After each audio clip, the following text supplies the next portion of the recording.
মনোবীক্ষণ polyclinic, চিকিৎসার জগতে এক দশক। এখন এখানে সব বিষয়ে ডাক্তারবাবু একসাথে তলায়। ফোন করুন 7477999515 এই নম্বরে। সবজি বাজারে সবজি আনাজপাতির দাম চড়া। বর্তমানে যেভাবে জিনিসপত্রের দাম বেড়েছে, তাতে কি খাবারের হোটেলগুলো তারাও নিজেদের দাম বাড়িয়েছে? কি বলছেন খাবারের হোটেলের মালিকরা? দেখুন একটি প্রতিবেদন। Laptop, desktop, CCTV, printer, AC, HP, Dell, Canon, CP plus, Hikvision ইত্যাদির অথরাইজড ডিলার টেলটা কম্পিউটার, খাগড়া, বহরমপুর। আমাদের এইচপি শোরুম এখন রানীবাগানেও। এসি হোটেল, পরিষ্কার পরিচ্ছন্ন, খাবার ভালো, খাবেন ভালো। ওই আসেন দাদা, খাবেন নাকি? নিচে ওপরে রাজলক্ষ্মী হোটেল, খাবার সম্বন্ধে গ্যারান্টি ভালো। ওপরে যাবেন, আসেন, খাবারটা ভালো পাবেন রাজলক্ষ্মী। বহরমপুর শহরে বাসস্ট্যান্ড সংলগ্ন এলাকায় সকাল থেকেই শোনা যায় এই হাঁক, আসুন আসুন ভাত খেয়ে যান। পাশাপাশি ডাল, সবজি থেকে বিরিয়ানি আমাদের হোটেলে পাওয়া যায় সব কিছুই। নিজেদের সাধ্য মতন গ্রাহকরা সেই সমস্ত হোটেলে খেতে যান। কিন্তু বর্তমানে অগ্নিমূল্যের বাজারে কিভাবে চলছে এই হোটেলগুলি? খাবারের দাম বাড়িয়েছেন তারা? কম বেশি এই সমস্ত প্রশ্ন উঠছেই।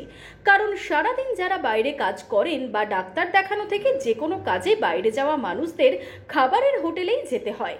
সবজি ভাত থেকে আমিষের যে কোনো পদ, সমস্ত রকম পদই এই খাবারের হোটেলগুলোই মেলে।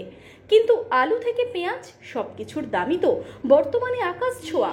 এই মতো পরিস্থিতিতে কিভাবে চলছে এই হোটেল ব্যবসা, সেই বিষয়ে জানাচ্ছেন হোটেল ব্যবসায়ীরা। না, এই মুহূর্তে আমরা কোনো দাম বাড়াতে পারিনি, কারণ কাস্টমার অনেক রকম থাকে আমাদের কাছে। কেউ সস্তায় খোঁজে, কেউ দামি দিয়ে ভালো দাম দিয়ে ভালো খাবো এরকমও থাকে। তো সেই কাস্টমারদের কথা ভেবে এখনও কিছু বাড়াতে পারিনি। তো এবার যদি কন্টিনিউ এই সব কাঁচামালের দামটা বাড়তে থাকে, তাহলে মোটামুটি আমাদের চিন্তাধারা আছে যে 1-2 মাস দেখার পর আমরা বাড়াবো। কারণ কন্টিনিউ যদি এরকম চলতে থাকে, তাহলে আমরাও বা কত করব? আমরা তো পারবো না অত, যে জিনিসের দাম বেড়েছে টানা মুশকিল হয়ে যাবে আমাদের। সব থেকে বেশি দাম বেড়েছে আলুর, যেটা সব সবজিতেই লাগে, সব কাজেই ওটা সবজি, সব খাবারেই লাগে আলু। তারপরে ডালের দাম বেড়েছে, পেঁয়াজের দাম বেড়েছে, তেলের দাম কিছুটা বাড়তি হয়েছে কদিন আগে, তেলের দাম যেটা। আর মোটামুটি তারপর মেন যেটা চিকেনের দাম বাড়তি। চিকেনের দাম প্রায় 6 মাস থেকে 200 টাকার ওপরে হয়ে আছে। আর আমাদের দাম 1 বছর ধরে কমেইনি, বাড়েইনি কিছু।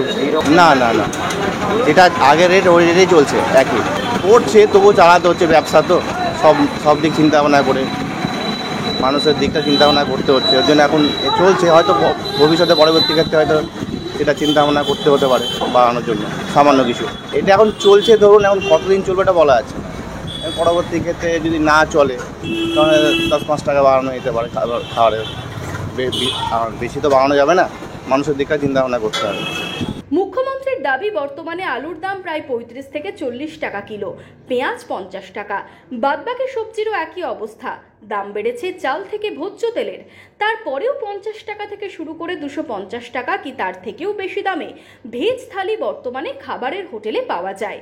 কিন্তু এইভাবে আনাজপাতির দাম বাড়লে সেখানেও 10 থেকে 15 টাকা হারে দাম বৃদ্ধি পাবে বলে জানাচ্ছেন হোটেল ব্যবসায়ীরা।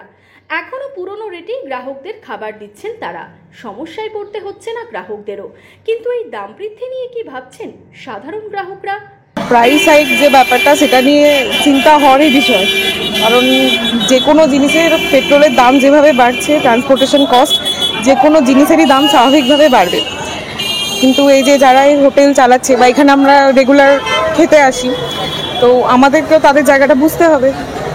এই 100 টাকা একটা থালি দেয়, সেখানে শাক, সবজি, ডাল, ভাত এবং প্রত্যেকটা জিনিসেরই তো একটা কস্ট আছে। হ্যাঁ, তো এটাতে যদিও বা ভবিষ্যতে কখনো এনারা দাম বাড়ানো, তাতে আমার মনে হয় না যে খুব একটা আপত্তি করা উচিত বা করার কোনো জায়গা আছে। তার কারণ আলটিমেটলি তো ট্রান্সপোর্টেশন কস্ট থেকে শুরু করে, পেট্রোল থেকে শুরু করে যে কোনো জিনিস, সে দাম তো আলটিমেটলি বাড়ছে না। তো ওরাও তো বাধ্য। এখন নতুন বাজেট হিসাবে যদি দাম বৃদ্ধি পায়, তাহলে হয়তো বা 10 থেকে 20 টাকা যদি বাড়ে, তাহলে ধরুন আমাদের ক্ষেত্রে কোনো প্রবলেম হবে না। কিন্তু যদি সেটা গিয়ে দাঁড়ায়, দেখা গেল এখন যে থালি 100 টাকাতে দিচ্ছে, যদি সেটা 150 হয়ে যায়, তখন ধরুন হাফ টাইম বেড়ে গেল, সেক্ষেত্রে আমাদের সমস্যা হবে। বাদ বাকি এমনি সব ঠিকঠাকই আছে। দাম বেড়ে যায় সেক্ষেত্রে তো চিন্তা কাজ করবেই। এখন ধরুন ইনকামের উপর ডিপেন্ড করেই তো সমস্ত কিছু হবে। দ্রব্যমূল্য বৃদ্ধির কারণে মুখ্যমন্ত্রী মঙ্গলবার নবান্ন থেকে বৈঠক করেন বাজার কমিটিগুলির সঙ্গে। বৈঠকে ছিলেন সরকারি আধিকারিকরাও। বৈঠক থেকে ব্যবসায়ীদের কড়া সতর্কতা দিয়েছেন মুখ্যমন্ত্রী। নির্দেশ দেন বর্ডারে করতে হবে নাকা চেকিং। আলু পেঁয়াজের দামে এদিন বেজায় চটলেন মমতা ব্যানার্জি। দিলেন পুলিশ প্রশাসনকে কড়া নজরদারির নির্দেশ। দেখুন, চাষিরা কেজি প্রতি 15 টাকা বেশি দাম পায়নি আলুর, কিন্তু বিক্রি হচ্ছে 35 টাকা 40 টাকা। বড় ব্যবসায়ীরা কোল্ড স্টোরেজে আলু আটকে রেখে দেয়, 25% রেখে দেবেন আপ টু জানুয়ারি চালাবার জন্য, কিন্তু বাদ বাকিটা বের করুন কোল্ড স্টোরেজের আলু, ছেড়ে দিন মার্কেটে। নাসিকের পেঁয়াজের ওপর ভরসা না করে আপনারা আমাদের নিজস্ব সুখসাগর ভ্যারাইটি পেঁয়াজ চাষিদের কাছ থেকে অলরেডি যেটা আপনারা কিনছেন, যেটা আমরা প্রডিউস করছি, এটা আমি আসার পরেই প্রথম আমরা চালু করি বাঁকুড়া দিয়ে, এখন এটা মুর্শিদাবাদ সহ বিভিন্ন জেলায় হয়। আমরা কেন চাষিদের কাছ থেকে আরো বেশি করে কিনছি না? 10 দিনের মধ্যে বাজারের দাম কমানোর নির্দেশ দিয়েছেন মুখ্যমন্ত্রী।